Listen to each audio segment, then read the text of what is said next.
একটি মাত্র খাবার খাবেন, জীবনে কোনোদিন যৌবন নষ্ট হবে না। যৌবন শক্তি হচ্ছে এটা অনেক বড় একটি আল্লাহর নেয়ামত। যার যৌন শক্তি কম সে কিন্তু বেশি করে আল্লাহর ইবাদত করতে পারে না। তার মনের ভিতর অনেক দুশ্চিন্তা থাকে, ডিপ্রেশনে পড়ে থাকে, মানসিকভাবে সে অনেক চাপে থাকে।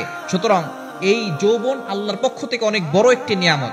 যৌবনের ইবাদত তো আল্লাহর কাছে খুব বেশি প্রিয়। দেখবেন যারা যৌবনে আল্লাহর কাছে বেশি ইবাদত করে, আল্লাহ পাক রব্বুল আলামিন তাদেরকে পছন্দ করেন, তাদেরকে মহব্বত করেন। তারা বৃদ্ধকালে যারা যদি আমল করতে নাও পারে, যৌবনে যে আমল করেছে সেই আমলের জন্য তাদেরকে সওয়াব দিয়ে দেওয়া হয়। এই জন্য নবী সাল্লাল্লাহু আলাইহি ওয়াসাল্লাম এটা জানিয়ে দিয়েছেন। এই ক্ষেত্রে যৌবনটাকে অবশ্যই ধরে রাখা দরকার। বর্তমানে ইয়াং পিপলরা গোপন গুনাহ করতে করতে যৌবন শেষ করে দেয়। নবীজি সাল্লাল্লাহু আলাইহি ওয়াসাল্লাম এই বিষয়ে আমাদেরকে জানিয়ে দিয়েছেন, গোপন গুনাহের কাজ করা যাবে না। নবীজি সাল্লাল্লাহু আলাইহি ওয়াসাল্লাম সতর্ক করে দিয়েছেন। এই খাবারের কথা নবীজি সাল্লাল্লাহু আলাইহি ওয়াসাল্লাম নিজে জানিয়ে দিয়েছেন।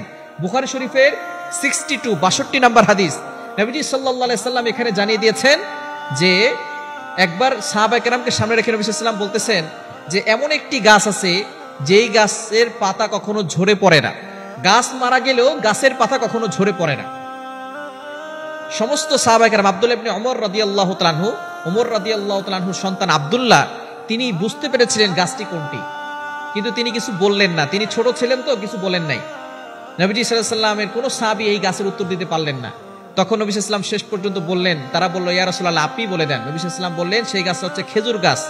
যখন আব্দুল্লাহ ইবনে ওমর তিনি যখন ওমর রাদিয়াল্লাহু তাআলা আনহুকে সাথে নিয়ে বাড়িতে যাচ্ছিলেন, তখন আব্দুল্লাহ রাদিয়াল্লাহু তাআলা বলতেছেন, বাবা আমার মনে পড়েছিল যে গাছটা কোন গাছটা হবে, আমি বুঝেছিলাম সেটা খেজুর গাছ হবে। ওমর রাদিয়াল্লাহু তাআলা বললেন, তাহলে তুমি বলো নাই কেন? বলে, কোন সাহাবী, বড় বড় সাহাবী কেউ বলে নাই, এই জন্য আমিও বলি নাই, আমার একটু ভয় লেগেছিল।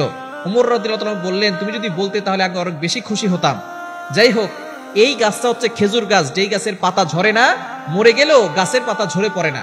সুতরাং এই খেজুর গাছটা হচ্ছে বরকতময়, এবং খেজুরটাও বরকতময় খাবার।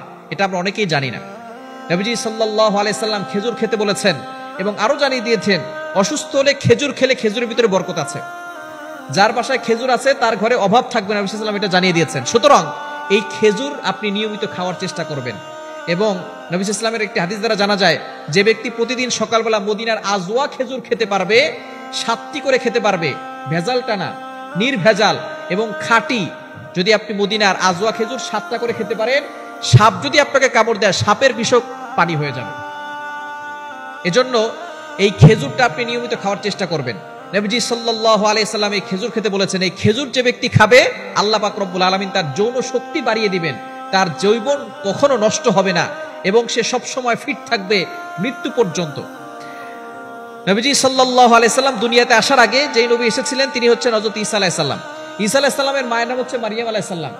আমরা অনেক মায়েরা আছে গর্ভপাত অবস্থায়, গর্ভবতী যখন হয় তখন তারা তেঁতুল খায়, অনেকে টক ফল খায়, আমড়া খায়, তেঁতুল খায়, বলে এটা খেলে খুব উপকার হয়, তেঁতুল নয়। মারিয়াম আলাইহিস সালামকে আল্লাহ পাক রব্বুল আলামিন খেজুর খেতে বলেছেন। কোরআন সাক্ষী, কোরআনে আল্লাহ তাআলা এই আয়াত জানিয়ে দিয়েছেন।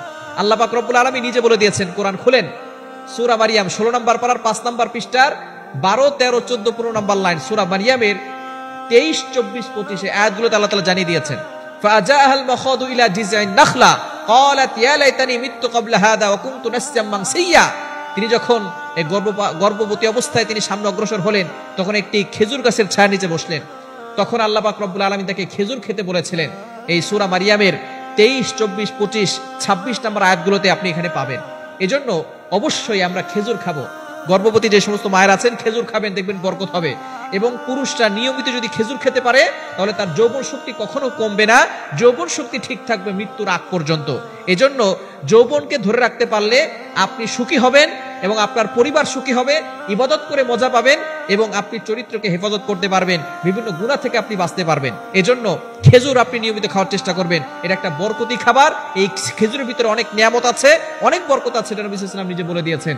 এজন্য নিয়মিত যারা খেজুর খাবে তারা সব সময় সুস্থ থাকতে পারবে।